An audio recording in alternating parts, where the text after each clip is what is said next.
all morning, basically sleeping in and on the couch.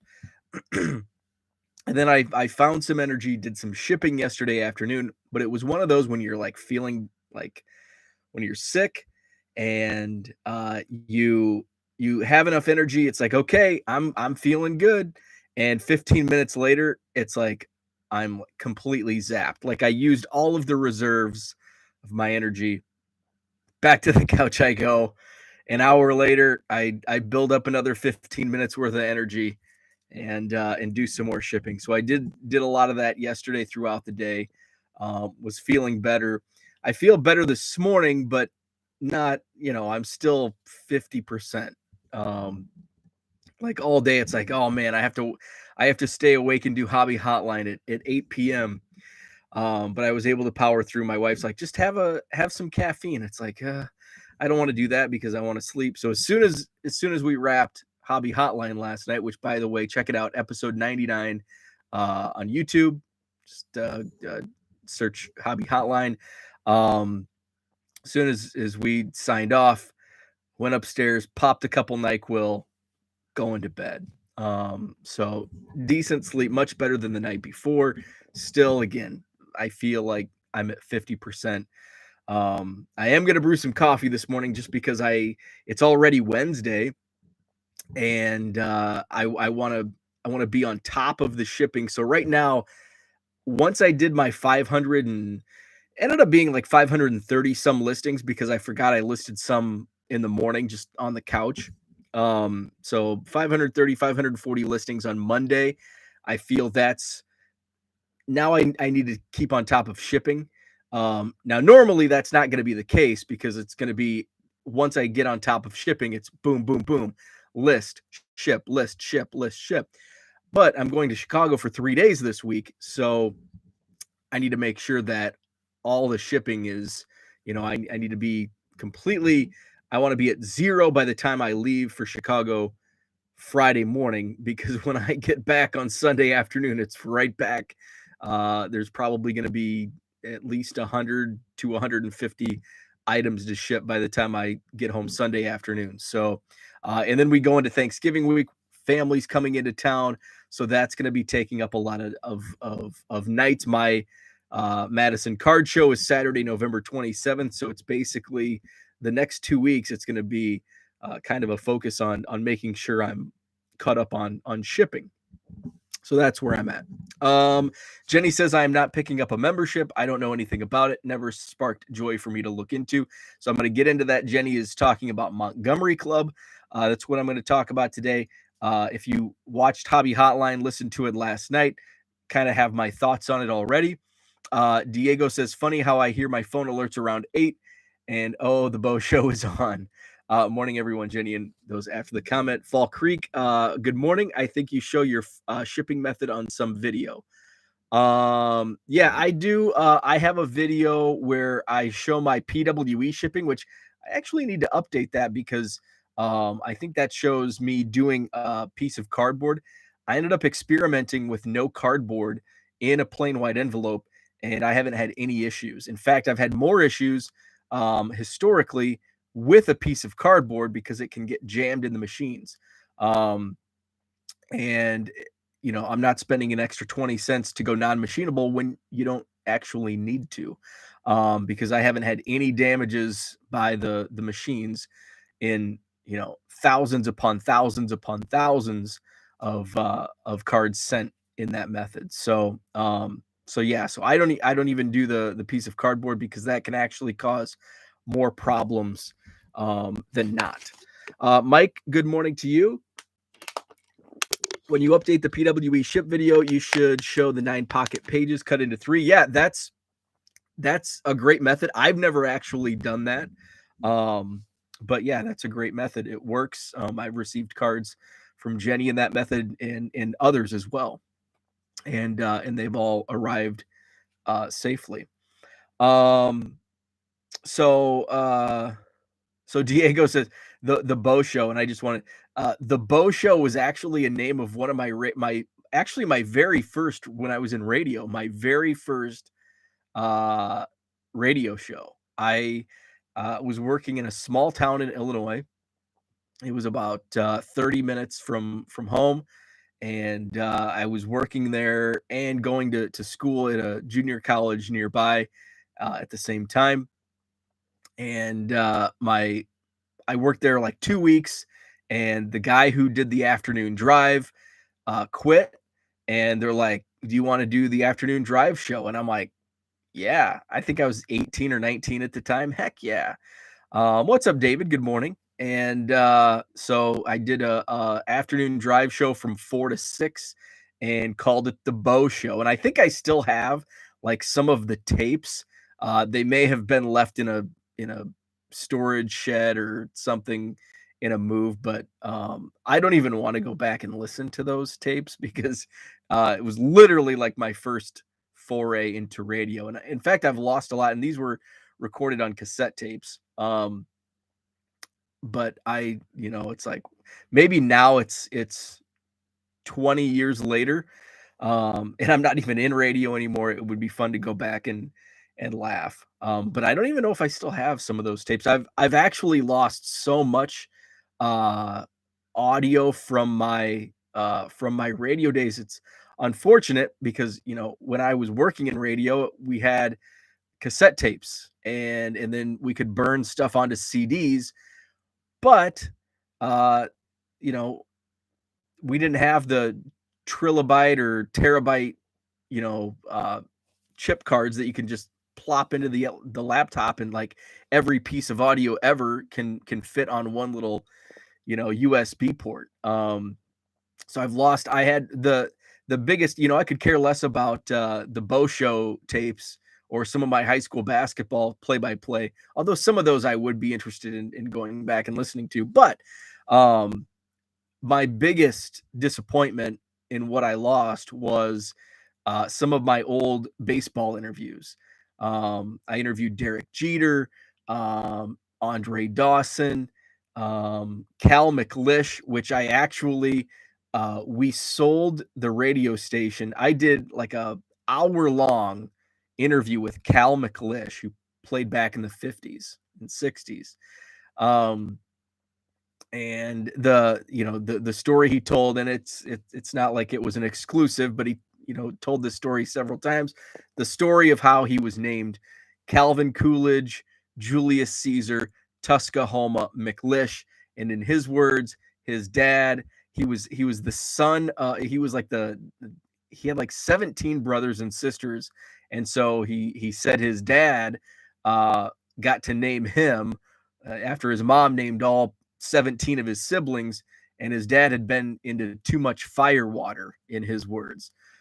So it was just a fascinating conversation I had with him, and I lost the audio, and I actually lost it like shortly after it was recorded. We sold the radio station, and it was we had an automated our computer program for radio was called Audio Vault, and it was in an Audio Vault file. So when I burned the CD, and you had to transfer it from Audio Vault and AV file to an MP3 to burn to get the actual audio. So when I burned it AV and didn't think anything of it, and put it in a CD album, and we changed radio stations. The company I was with, I don't think we had Audio Vault anymore. It didn't work. I couldn't upload it. So I just had to toss it. So that's like, to this day, 15 years later, is still like one of my biggest disappointments, was losing a lot of those CDs, and the rest of them still work, but they have been lost in moves like Jeter, Dawson, Andy Pafko, Jeff Pico, Eric Patterson, and some of those. I think I interviewed. I'll have to go back and look, and I don't think I have any of the CDs, but I'm pretty sure I interviewed Josh Donaldson when he was with the Cubs, Peoria Chiefs, and he was traded to Oakland. I think when he was in low A, like he didn't play in the Cubs system for very long, and I think he was one of the interviews with Peoria, because Nate Believa, he's at Monmouth College now, he was the media guy in Peoria, and that's that was my connection in working for one summer for the Peoria Chiefs in 2012. I'm like, hey, and he would get me some guys to talk with who would be a good interview, because sometimes those the younger minor league players don't have much to say. It's not a very good interview, but some are pretty well spoken. Ken, what's up? I hated listening to myself from when I was on the radio, but Ken has like an amazing radio voice, so you should not hate listening to yourself. You have a great voice. Diego says, every time I say 1 million Cubs project, I fumble on my words, especially when making content. So since I'm talking about radio, the one thing that I always stumbled on was the word senator, and I had to say it because I read the news a lot. And we had, when I was in Illinois, in central Illinois, one of our senators was John Sullivan, and not the old time boxer, but so I would be like in just this rhythm of reading a news story, and then all of a sudden I get to the story where Senator John Sullivan, and it just doesn't roll off the tongue very well. And it sounded like I would slur it. It sounded like I was drunk. Senator Sullivan. And so, yeah, that's the one that always tripped me up. So there are 2 card shows in southern Wisconsin the same weekend, one in New Franken on the 27th also. I have never heard of that one. I don't even know where New Franken is. I'm not sure where New Franken is. I still have my old radio tapes and CDs. My radio partner transferred them to digital. Very cool.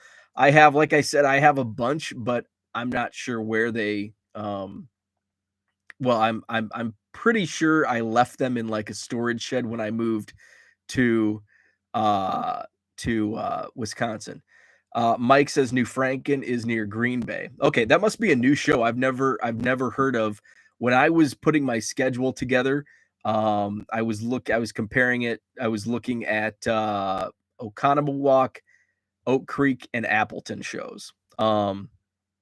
Google says New Franken is 154 miles from you. Yeah, so that's probably why I haven't heard of it. It's in Green Bay, what he said. Jeremy, what's up? Good morning to you. Zach says Audio Vault and Cool Edit Pro. Yes, absolutely. Good morning. What's up, Herman? So that's a trip down radio memory lane. Montgomery Club coming out today for the public. Yesterday, if you were already a member, you had the opportunity to renew. And one of our topics last night on Hobby Hotline was a lot of people are not renewing, and why are people not renewing? And you can catch our thoughts on last night's Hobby Hotline Overtime, episode 99. One of the things I said was there's just not value. Like last year, there was great value because look at the Topps Finest flashbacks. It was $50 a box, and then it went up to 250 or 300. So the flip value, where you can't 10x your money anymore on some of these releases. Some of these online exclusives are sitting for hours, where at some point they you couldn't even get in the public. It was super hard. So I think that has a lot to do with why people. So Ken says I almost didn't renew, and I'm curious why. What's your reason? Because I haven't seen why people haven't been renewing. I haven't really read into it. I wasn't following it closely, but that's just kind of my thought process was you can't really flip. It's not really worth the flip, because you're sinking $300. And if you're not a collector, if you're just in it to get the value on the flip, it's not really there. It is there, but it's not. I'm talking in circles here, but it's not as easy as what it was a year ago, or even 2 years ago, because Topps has raised. I think that's a big reason is the prices on some of these have gone way up, and you just can't flip them for that anymore. And the juice isn't worth the squeeze. So I think that would be my number one, thought process. I think what else did we bring up? The uncertainty seems like Tops, and that was a big point where Tops is phoning it in. It does seem like there's been a lot more mistakes and issues with Tops. You know, what's the future going to hold these next couple of years before Fanatics gets the license? Ken says exactly what you said. They've raised the prices on everything. There's not much of an advantage to paying $300. Exactly. So that's the thing where um, roll the dice, take the chance as a non-member, not paying that $300 upfront cost, and take the chance to get in on the public.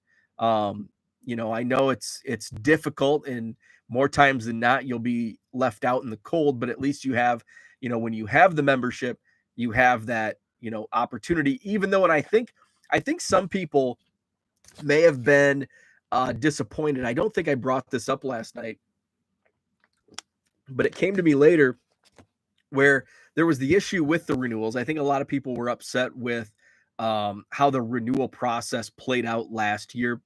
It ended up getting resolved, but there may have been a sour taste in people's mouths.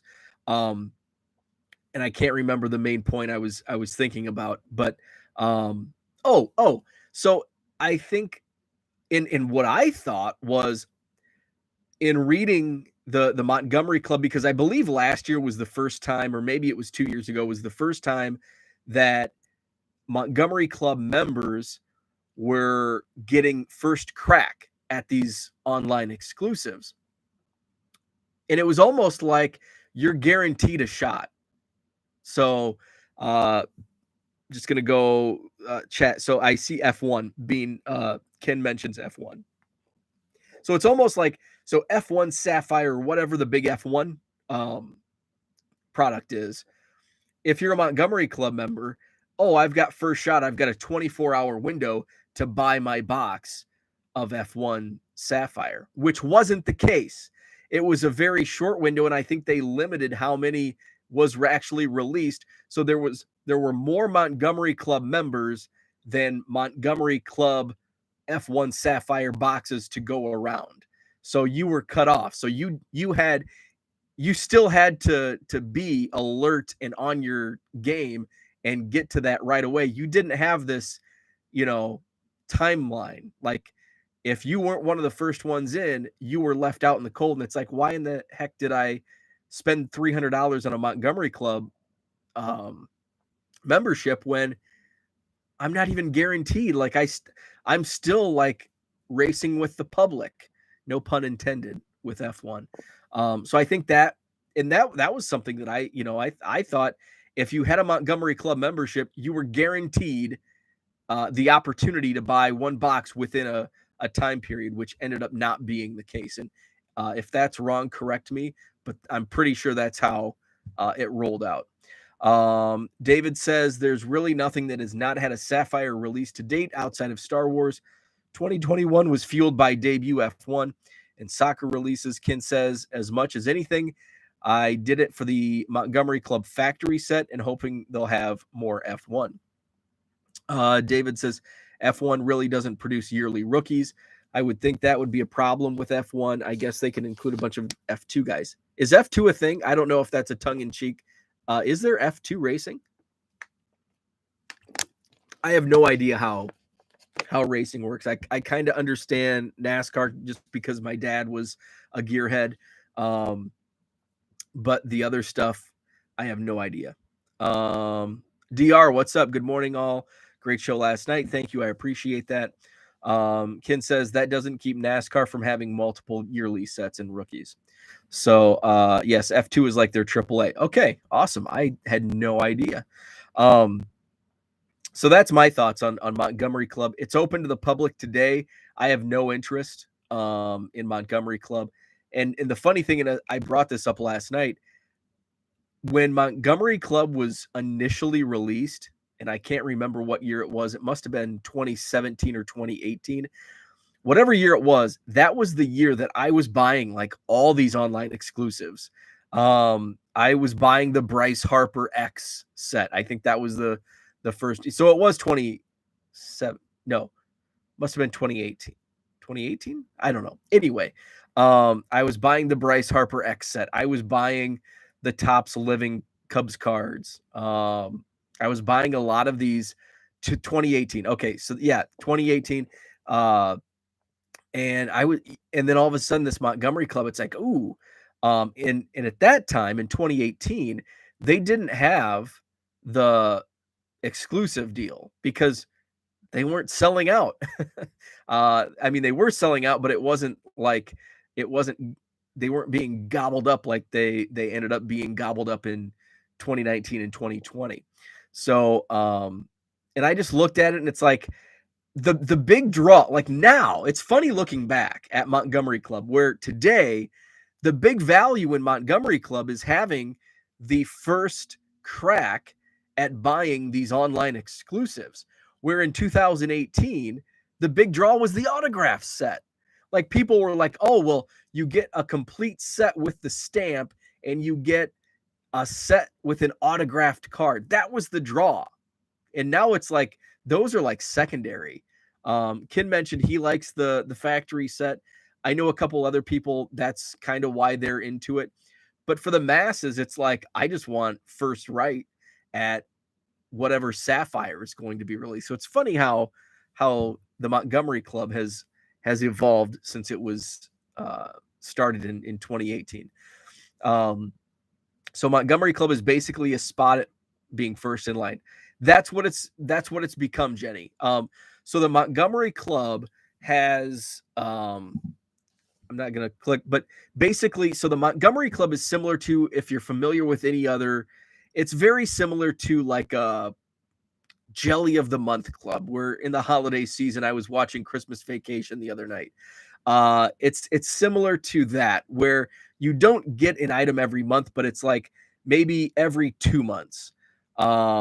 There's like, you get like an exclusive set where I don't think it's sold anywhere else.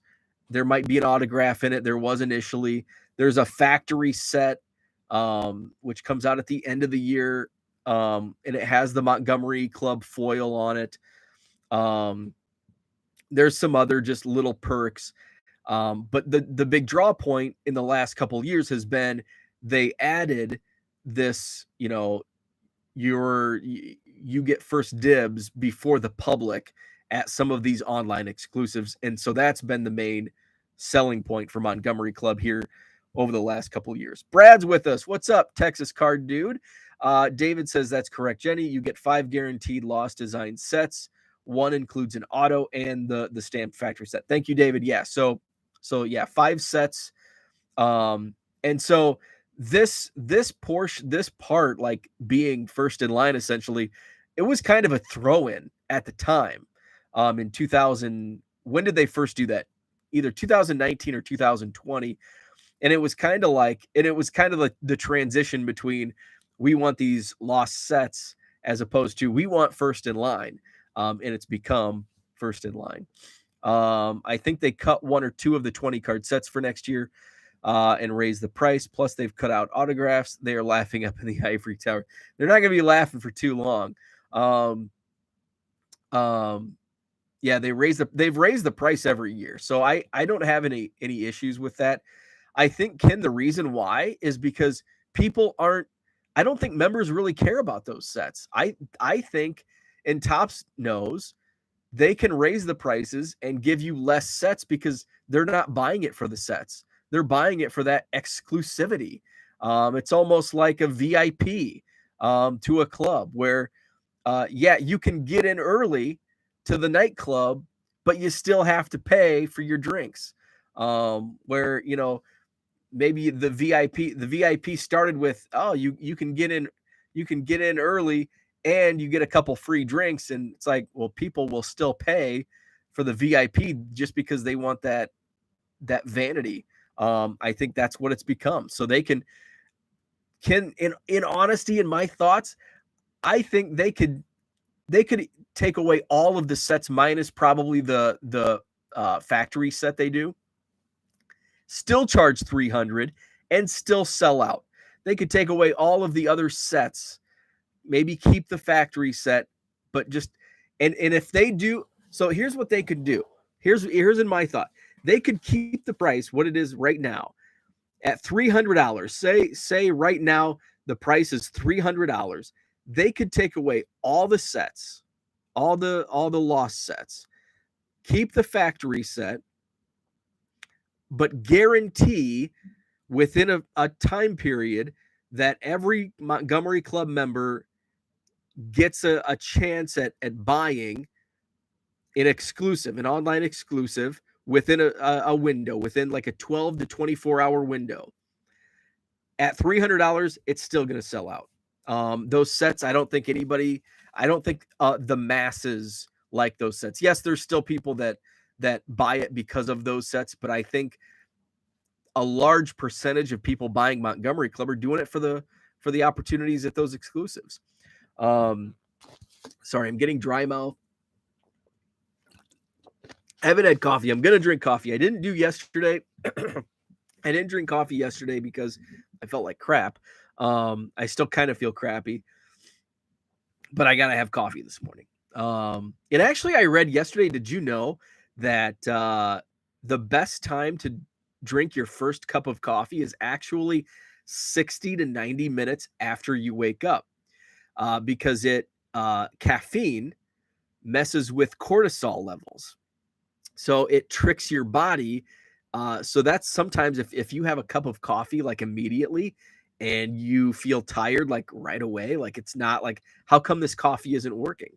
It's because it's messing with those cortisol levels. So the best time to drink coffee, 60 to 90 minutes. Have a bottle of water, glass of water, wait an hour to an hour and a half, and then brew the coffee. So it's not all cards here. It's not all cards. Jenny says, how about I just give my money to Bo and y'all every month and you send me a mystery twins pack box and maybe it will have some auto or relic or maybe not. I got friends in low places though. Random idea. The 1 millionth Cubs card should be turned into a Hallmark Christmas movie with Candace Cameron searching for the millionth card. I like it. Which, by the way, that's what I fell asleep to last night. Switched at Christmas, my favorite Hallmark movie. Switched at Christmas was on last night as I was going to bed. Candace Cameron searching for the millionth card. David says, okay, so here's what Montgomery Club gets you: 2 20-card sets, 20 card sticker set, 1 20-card set plus autograph, and the factory set. So that's 2, 3, 4, 5. So it looks like, I don't think they took one set away. It looks like that's the same as last year, 5 sets. Thank you for the trade offer. Ken says, I need to sell more on eBay so I can buy every product next year and make it worth my $300. There you go. That's what Topps wants you to do, because they get your $300 on top of what else you're buying. It's kind of like a credit card. They don't want you to just buy a $300 membership and not use it. They want you to use it and use those perks. Buy those online exclusives. Would be like a fast pass at Disney. I heard the best time to drink my coffee was watching your shoe. Really big shoe. I think it would be a tough buy-in as a new Montgomery Club member, which will probably be $400 to $500. Yeah, so I think it'll be $350. I think the public, I think it'll be $350. I think there's about a $50 discount. That's historically what it's been. I think it'll be $350 for first timers today when it releases to the public. Ken says, we made it through Switch last night. Love it. I could watch that all the time. It's one of my favorite. It's moving on to my short list of favorite Christmas movies. Of course, you've got the classic Christmas Vacation and Home Alone will always be 1 and 2. Ken, it's Christmas movies are like baseball card sets. It's like, I'm gonna say a majority of the time it's Christmas Vacation, but sometimes I'm nostalgic and Home Alone creeps into my number 1 spot. But Christmas Vacation, Home Alone, Office Christmas Party is in my top 5. It's a Wonderful Life, although it's not a movie I can watch over and over again, but it's like a once or twice a year thing. Elf is up there. Switched at Christmas might be top 5. as long as it's Dunkin' coffee. Brandon, what's up? Good morning. Do we know when signups are going to open up? I don't think so. I would say if you have the ability to just hit refresh, here's kind of how I roll with some of these online exclusives, Brandon, is blowout forums. I think there's a thread on it. So just refresh that. You might be a little late there. Twitter is really good. If you're following enough card accounts, you can kind of get a sense, and then just refresh tops. I've found the best way is like through Twitter. That's been the fastest means for me when some of these items pop up on the Topps website. So yeah, so I would have a couple windows open if you have that ability, and I would say between like 10 and 11 Central is probably the sweet spot. It'll probably be going up between 10, 11, maybe not as early as 9. But yeah, they don't announce an exact time. It just kind of goes up. Jenny says, I may be onto something about this Twins mystery box monthly. I wonder how many sellers would do that. That's a good idea. It's kind of like trades. It's kind of like a blind trade. If that cat had 9 lives, it just spent all of them right there. Bo has as many favorite movies as sets. Yeah, that's true. That's true. My Christmas the difference though is my Christmas movies are a little more I can differentiate my favorite Christmas movies better than my favorite products, because I still can't differentiate. I still have 3 favorite baseball card products every year: Bowman, Topps Heritage, and Allen and Ginter. And then with Heritage, you have Heritage Minors. With Bowman, you have like 10 different Bowman sets. So at least Christmas movies I can differentiate somewhat. Hate to say, but Bad Santa has become a tradition. Bad Santa's not a bad movie. I like Bad Santa. It's not on my short list, but it's definitely up. It's top 20. I don't know if I would put it in my top 10, but it's in my top 20. It's a good one. Fall Creek, what is it with you and sandwiches? Brandon says, good to know. Thanks for the help. You bet. Good luck. Texas is asking what? So, Bo, do you have all of the A&G Cubs minis this year? No, I don't think so. In fact, I only opened Allen and Ginter has to fall. I was just talking about my favorite sets. Allen and Ginter has to fall off because this has been the second year in a row where I haven't even bought a hobby box of Ginter, where I used to buy. Oh, I take that back. Last year I bought a case. But this year I didn't buy. I think 2019 I only bought a couple blasters. Then I bought a case last year. This year I just bought a couple blasters. So I don't have 2019 and 2021. I don't have many Ginter, and especially the minis. So so I probably am missing quite a few of this year's minis. I did pick some up in a trade though. I do remember, because I was going through and I'm like, whoa, I've never seen this. And it's like, oh, that's because I didn't buy hardly any Allen and Ginter this year. What Jenny is describing is what Diego gets from USL. Yeah, I've seen Diego opening those boxes. That's pretty cool. That is, Diego, if you're still with us, share what you get, because it is, it's very, Zach, I'm glad you mentioned that. It is very similar because Diego gets these like mystery boxes, and I think they even ask, what's your favorite team? And so he'll get like a stack of, he's a Phillies fan, so he gets like a stack of Phillies cards, and then he gets packs of cards, and it's basically exactly what Jenny described, with a mystery box tailored to your favorite team. I'm not sure what the company is. Zach says USL. I'm not sure what that is. But yeah, it's a card shop or something that does that. So yeah, look into that. So that's all I wanted to really touch on today. I'm 35 minutes in. Brad, are you going live this morning? I've heard of those like Diego gets from companies. I just wondered about guys within the group. Then it's supporting the friends over the man. So check out Texas Card Dudes channel. We talked more. Jason Martin, Drew Hernan were on Hobby Hotline last night under stadium lights. Yep, there you go. So you can get their thought. You got my thoughts this morning. I shared pretty similar thoughts last night. Hobby Hotline overtime. Check it out. I'm going live just later this morning. Okay, sounds good. Texas Card Dude channel. It's Wednesday, so I've got some shipping to do. Mike, by the way, Mike, I hooked up with the other Mike via text yesterday. So we're gonna meet up Friday morning or Friday around lunchtime as I'm driving to Chicago. Gonna look at the cards that he has.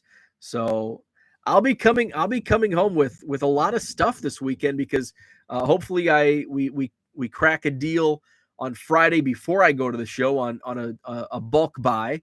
And then my buddy Dave has a bunch of stuff that I picked up from auction. So I'll have that, and then whatever I buy at the spectacular. So I'll have some goodies to share on Monday morning. So I will go live Friday morning. So Friday regularly scheduled.